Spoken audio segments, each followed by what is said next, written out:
Run tiger run என்று ராஜன் வலியில் துடித்தபடி தனது 5 வயது மகன் சர்வேஸ்வரனிடம் கூறினார். சில நிமிடங்களுக்கு முன் சென்னையில் உள்ள பெசன்ட் நகர் பீச் ரோட்டில் அதிவேகமாக சீறி பாய்ந்து சென்றது ஒரு ஃபாரின் கார். பின்னாலேயே 4-5 பெரிய கார்களில் ரவுடிகள் கையில் ஆயுதங்களோடு துரத்தி வந்தனர். அவர்களிடம் மாட்டிக்கொள்ளாமல் லாவகமாக காரை ஓட்டினாலும் திடீரென எங்கிருந்தோ வந்த புல்லட் ஒன்று ராஜனின் கையை பதம் பார்த்துவிட அதிவேகத்தோடு கடற்கரை லேம்ப் போஸ்டில் மோதி நிறுத்தினார். துரத்தி வந்த ரவுடிகள் அவரை சுற்றி வளைத்தனர். இனி தப்பிப்பது கடினம் என்று புரிந்து கொண்ட ராஜன் எப்படியாவது மகனை மட்டுமாவது காப்பாற்றிவிட துடித்தார். தன் கையில் அணிந்திருந்த புலி முத்திரை பதித்த மோதிரத்தை கழட்டி சர்வேஸ்வரனின் சட்டை பாக்கெட்டுக்குள் திணித்தார். அப்பா, போகாதீங்கப்பா, என்னை விட்டு போகாதீங்கப்பா என்று அழுத சர்வாவை கட்டி அணைத்தவர் பின் அழுத்தமாக அவனது நெற்றியில் முத்தமிட்டார். இல்ல டைகர், ஏன் வாழ்க்கையை நான் வாழ்ந்துட்டேன், நீயாவது தப்பிக்கணும், நான் திரும்ப வரலனா அப்பாவை மன்னிச்சிடு என்று கூறிவிட்டு தனது துப்பாக்கியுடன் காரை விட்டு இறங்கியவர் தன்னை சுற்றி வளைத்தவர்களை சுட ஆரம்பித்தார். அப்பா அப்பா ப்ளீஸ் பா, போகாதீங்கப்பா என அழுதபடியே காருக்குள் தவித்தான் சர்வா. துப்பாக்கி சத்தத்திற்கு பயந்து தன் காதை பொத்திக் கொண்டான். அடுத்த சில நொடிகளிலேயே ராணாவின் குண்டுகள் ராஜன் நெஞ்சை துளைக்க மண்ணில் சரிந்து விழுந்தார் ராஜன். சிகாரை எடுத்து பற்ற வைத்தபடி ராணா தன் காலால் ராஜனை மிதிக்க அவரது பார்வை காருக்குள் மறைந்திருந்த சர்வாவை தழுவியது. இந்த துரோகியோட முகத்தை மட்டும் மறந்துடாத டைகர் என்று இறுதியாக சொன்ன ராஜனின் உயிர் பிரிந்தது. அப்பா என்று அலறி அடித்து எழுந்து அமர்ந்தான் சர்வேஸ்வரன். வியர்த்து போயிருந்த தன் முகத்தை துடைத்துக் கொண்டான். கடந்த 18 வருடங்களாக இதே கனவு அவனை தூங்க விடாமல் துரத்தி வருகிறது. கையில் அணிந்திருந்த அந்த புலி முத்திரை மோதிரத்தை பார்த்தவன் தன் அப்பாவை நினைத்துக் கொண்டான். பின் ஒரு பெருமூச்சோடு வேலைக்கு கிளம்ப தயாரானான். சர்வா என்று அழைக்கப்படும் சர்வேஸ்வரன் சென்னையில் உள்ள ஒரு பிரைவேட் கம்பெனியில் டெலிவரி பாய் வேலை செய்கிறான். 23 வயதிற்கே உரிய சுறுசுறுப்பான நடை, ஃபிட்டான உடல் என பார்ப்பதற்கு வசீகரமாகவே இருப்பான். 18 வயது வரை வடசென்னை காசிமேட்டில் ஒரு அனாதை ஆசிரமத்தில் வளர்ந்தவன் அங்கு சொல்லிக் கொடுக்கப்பட்ட தியானம், யோகா, சிலம்பம், கராத்தே, பாக்ஸிங் என பல ஆரோக்கியமான திறமைகளை நன்றாக கற்றுக்கொண்டான். கடினமான இந்த வாழ்க்கையில் அவனுக்கு இருக்கும் ஒரே ஆறுதல் அவன் காதலி வைஷ்ணவி மட்டும்தான். இன்னைக்கு வைஷ்ணவி பர்த்டே, அவளுக்கு கேக் வாங்கிக்கிட்டு போனா சந்தோஷப்படுவா என்று நேராக ஒரு பேக்கரிக்கு சென்றவன் அங்கு இருந்த ஒரு அழகான கேக்கை பார்த்தான். இது எவ்வளவு? 2000. தனது சட்டை பாக்கெட்டில் இருந்த 100 ரூபாயை பார்த்தவன் அருகில் இருந்த சின்ன சைஸ் பீஸ் கேக்கை பார்த்து இது எவ்வளவு என்று கேட்க, இது ஒரு பீஸ் 50 rupees. ஓகே, இதை 2 பேக் பண்ணுங்க என்றான். கேக்கை வாங்கிக் கொண்டவன் ஆசையோடு வைஷ்ணவியை பார்க்க அவளது அபார்ட்மெண்ட்டுக்கு கிளம்பினான். காலிங் பெல்லை அடித்துவிட்டு ஜன்னல் வழியாக பார்க்க உள்ளே டிஸ்கோ லைட், மியூசிக் சத்தம் என்று பெரிய பார்ட்டி நடப்பது போல தெரிந்தது. சில நொடிகளில் அல்ட்ரா மாடர்ன் ஸ்டைலில் கிளாமராக டிரெஸ் அணிந்திருந்த வைஷ்ணவி கதவை திறந்தாள். அதுவரை அவளை அப்படி பார்த்திராத சர்வா காண்பது அனைத்தும் உண்மைதானா என்ற குழப்பத்தோடு வைஷ்ணவியை பார்த்தான். சர்வா டெலிவரி பாய் டிரெஸ்ஸில் இருப்பதை பார்த்ததும், யாருடே மறுபடியும் கேக் ஆர்டர் பண்ணது என்று ஒருத்தி கேட்க, ஏய் உனக்கு தெரியாதா, இவன் தாண்டி வைஷ்ணவியோட லவ்வர், ஆனா சார் ஒரு டெலிவரி பாயாவும் இருக்காரு என்று இன்னொருவள் கேலியாக சொல்லி சிரிக்க வைஷ்ணவியின் முகம் சிரித்து போனது. சர்வாவும் அவமானத்தில் குறுகி நின்றான். அப்போது பின்னாலிருந்து, ஹே வைஷு பேபி என்று ஒரு 25 வயது ஆண் குரல் கேட்க சர்வா திரும்பினான். கையில் ஒரு காஸ்ட்லி கிஃப்ட் பாக்ஸுடன் நின்று கொண்டிருந்த ஆகாஷ் சர்வாவை கண்டுகொள்ளாமல் அவனை தாண்டி சென்றான். வைஷ்ணவியின் விரல்களில் ஒரு டைமண்ட் ரிங்கை மாட்டிவிட்டு ஹாப்பி பர்த்டே டார்லிங் என்று கட்டி அணைத்து வாழ்த்து கூறினான். அவனை தடுக்காமல் சிரித்துக்கொண்டே கட்டி அணைத்த வைஷ்ணவி, இதுக்கு மேல நடிக்க முடியாது என்று மனதிற்குள் முடிவெடுத்தாள். ஹேய் லிசன் எவ்ரிவன், இனிமே ஆகாஷ் தான் என்னுடைய பாய் ஃப்ரெண்ட், லவர் எல்லாம், இந்த டெலிவரி பாய் சர்வா இல்ல, ஓகே என்று சத்தமாக சொன்னவள் ஆகாஷை தோளோடு தோள் அணைத்துக் கொண்டாள். சர்வாவின் தலையில் இடி விழுந்தது போல பெரும் அதிர்ச்சி. வைஷு, நீ என்ன பேசிக்கிட்டு இருக்க, எதுக்காக இப்படி எல்லாம் பண்ற என்று அதிர்ச்சியுடன் அவன் கேட்க, அவளை வேற என்னடா பண்ண சொல்ற, உன்ன மாதிரி ஒரு பிச்சைக்காரன் கூட வாழ்க்கை முழுக்க இருந்து கஷ்டப்பட சொல்றியா? அதான் சொல்லிட்டா இல்ல, கிளம்பு என்று ஆகாஷ் நக்கலாய் சொன்னான். அனைவரும் சத்தமாக சிரிக்க சர்வாவின் முகம் கோபத்தில் சிவந்தது, கைகள் முறுக்கேறியது. அடுத்த நொடி அவன் விட்ட பஞ்சில் ஆகாஷின் மூக்கு உடைந்து ரத்தம் கொட்டியது. அவன் ஆ என கத்தி வலியில் துடிக்க கையில் வைத்திருந்த கேக்கை வைஷ்ணவியின் முகத்தின் மீது வீசி எறிந்தவன், சீ, நீ எல்லாம் ஒரு ஆளுன்னு உன்னை போய் சின்சியரா லவ் பண்ணேன் பாரு, என்ன சொல்லணும் என்று கூறியவன் அங்கிருந்து கிளம்பிவிட்டான். வெளியே வந்தவன் நேராக வைன் ஷாப் சென்று அனைத்தையும் மறப்பதற்காக கடகடவென குடிக்க ஆரம்பித்தான். கடைசியாக ரோட்டில் தள்ளாடியபடி நடந்தவன் ஒரு நிலைக்கு மேல் அப்படியே சரிந்து ரோட்டோரமாய் மயங்கி விழுந்தான். அவன் கையில் இருந்த சரக்கு பாட்டில் உருண்டு போய் அந்த ரோட்டின் எதிர்புறம் நின்றிருந்த ஒரு விலை உயர்ந்த காரின் டயரில் மோதி நின்றது. அதற்குள் அமர்ந்து எரிச்சலோடு ஸ்மோக் செய்து கொண்டிருந்தான் தீரஜ். பணக்கார வீட்டு இளைஞனான அவன் சீப்பான சந்தோஷத்திற்காக எந்த எல்லைக்கும் செல்லக்கூடியவன். இந்த வேதிக்காவை என்ன பண்றதுன்னு புரியலையே. ஃபேமிலி பிசினஸ்ல நாளுக்கு நாள் அவளோட கை ஓங்கிட்டே இருக்கு. கழவனும் அவளை நம்ப ஆரம்பிச்சிட்டான். என்ன பண்றது என்று தன் சிஸ்டரை பற்றி தீவிரமாக சிந்தித்துக் கொண்டிருந்தவனின் பார்வை ரோட்டோரமாய் கிடந்த சர்வாவின் மீது பட்டது. அடுத்த நொடியே ஒரு திட்டத்தை போட்டு மனதிற்குள் சிரித்தவன் தனது நண்பர்களிடம், அவனை தூக்கிடுவாங்கடா என்று சொன்னான். 2 பேர் அவனை தூக்கி தீரஜின் காருக்குள் பின்சேட்டில் போட்டனர். நேராக ஒரு ஸ்டார் ஹோட்டல் முன்பு வந்து நின்றது தீரஜின் கார். சர்வாவோடு அவனது நண்பர்கள் காரிலிருந்து இறங்க, ரூம் நம்பர் 396, இவனை அங்க போட்டுட்டு வாங்க, டேய் மறக்காம இவன் ட்ரெஸ் எல்லாம் கடட்டிடுங்க என்று சொன்ன தீரஜின் முகத்தில் வஞ்சத்தின் சாயல் அப்பட்டமாக தெரிந்தது. அவன் சொன்ன அதே அறையில்தான் மயக்கத்தில் இருந்தாள் வேதிகா.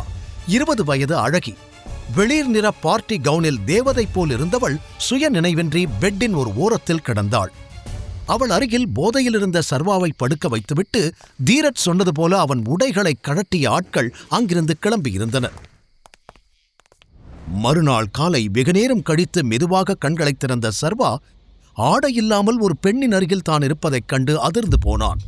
தூக்கத்தில் இருக்கும் வேதிகாவின் அழகும் வசீகரமான முகமும் அவனையும் அறியாமல் ஒரு நொடி ரசிக்க வைத்தது. பின் சுதாரித்துக் கொண்டவன், யார் இந்த பொண்ணு? பார்க்கவே பெரிய பணக்காரி மாதிரி இருக்கா. நான் எப்படி இங்க வந்தேன்? என்ன நடக்குது இங்க என்று மாறி மாறி பார்த்தவன் வேகமாக தனது உடைகளை எடுத்து அணிய ஆரம்பித்தான். அந்த சலசலப்பில் வேதிகாவும் விழித்துக் கொண்டாள். கலைந்திருந்த தன் ஆடைகளை வேகமாக சரி செய்து கொண்டவள், ஏய் யாரா நீ? நீ எப்படி ரூம்குள்ள வந்த? இங்க என்ன பண்ற என்று பதட்டத்தோடு கேட்க ரூமின் கதவு திறக்கப்பட்டது. அவள் அண்ணன் தீரஜ் தன்னுடைய நண்பர்களோடு உள்ளே வந்து வேதிகாவை கேவலமாக பார்த்தான்.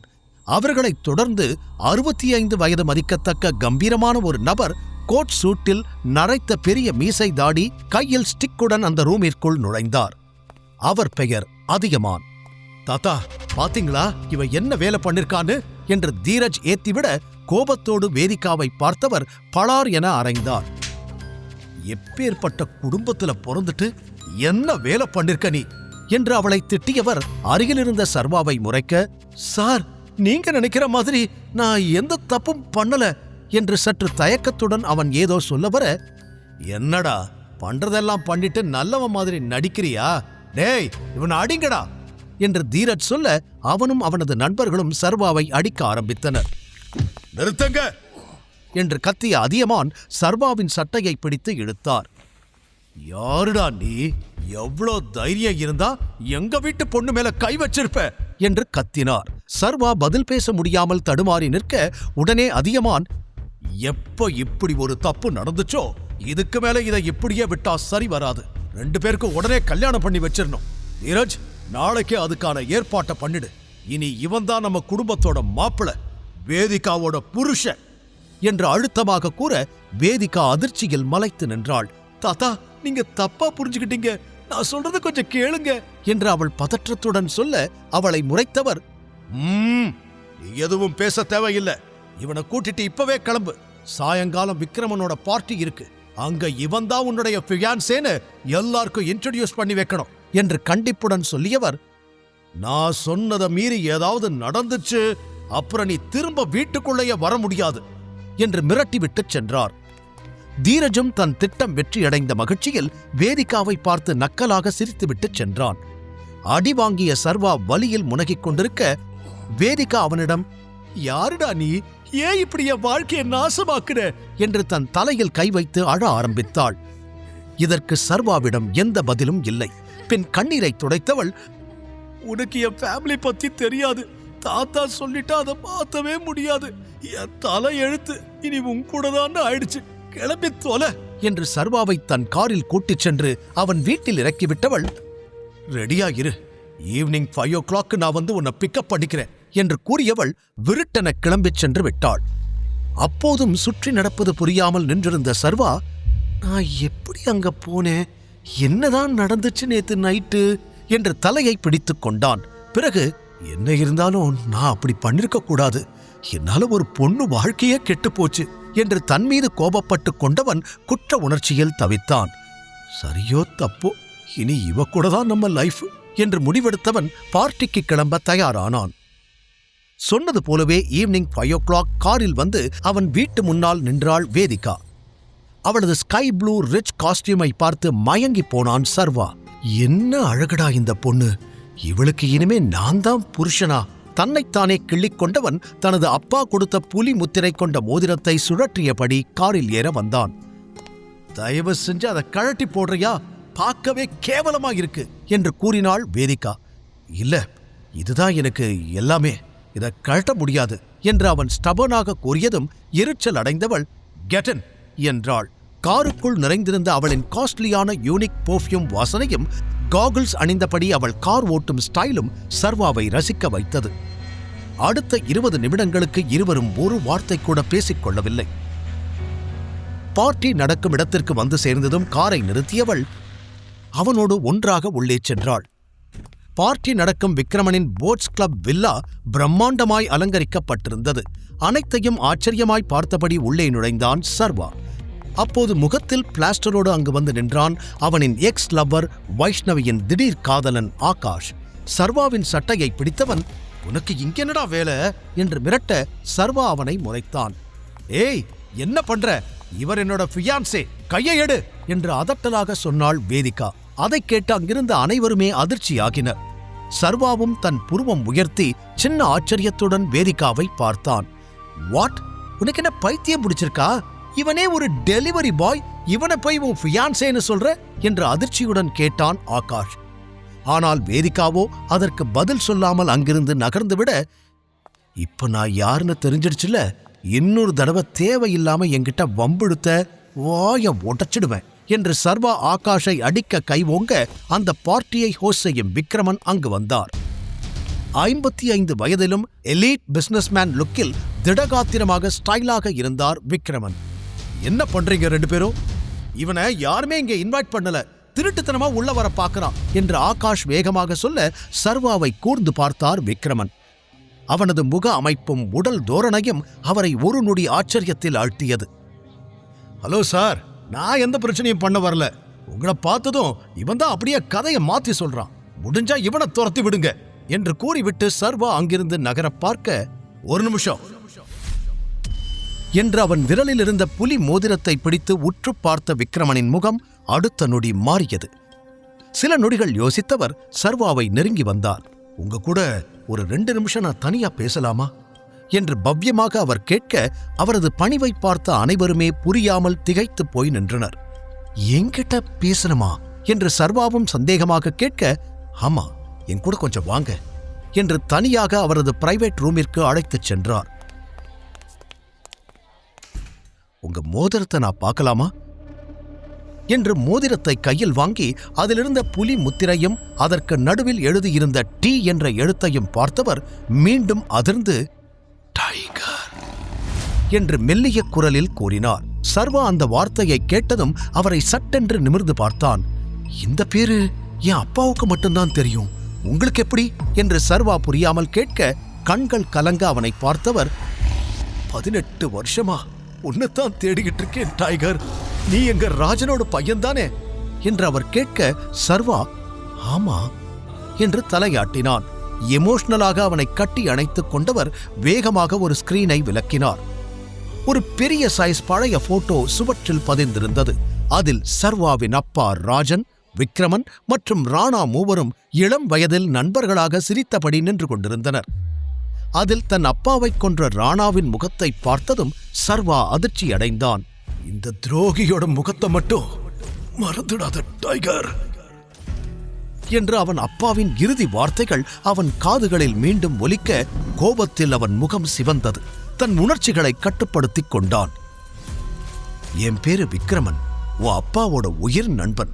உன் அப்பா, நான், ராணா, நாங்க 3 பேரும் சேர்ந்துதான் இந்த H&T பிசினஸ் சாம்ராஜ்யத்தை உருவாக்கணும்.